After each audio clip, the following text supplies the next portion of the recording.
Good.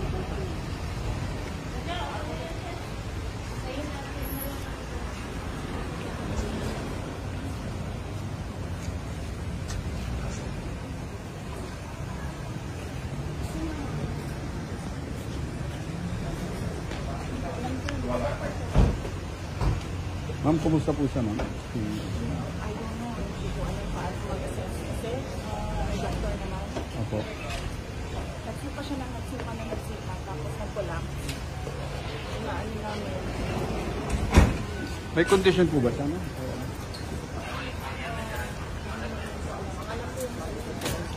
Andun sir po siya, ma'am. Tabi.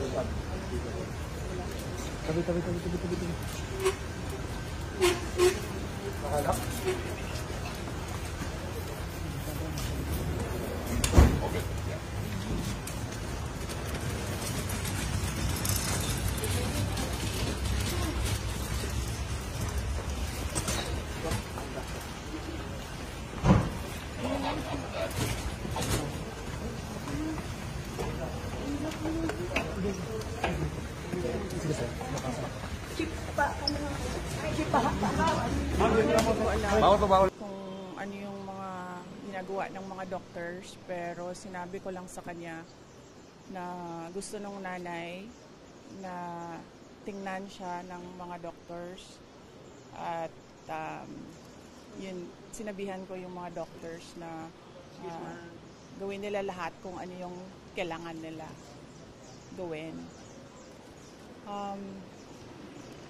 So, hindi ko naiintindihan ba, kanina ko lang naisip nung nagkakagulo na sa ambulance na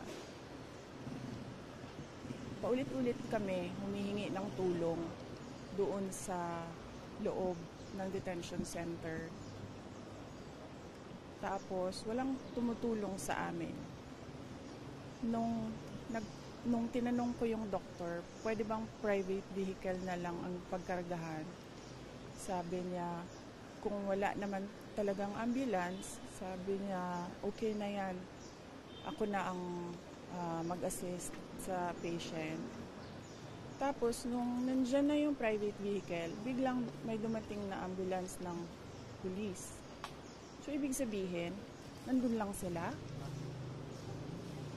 sa vicinity, sa loob ng HOR, wala silang ginawa. Sinabi na namin, doktor ninyo, doktor namin, kahit sinong doktor. Ambulance ninyo, ambulance namin, kahit anong ambulance yan. Tapos bigla, nung ilalagay na sa private vehicle, biglang may aparisyon, darating na ambulance ng police. Sinabi nung next of kin, sinabi ng doktor,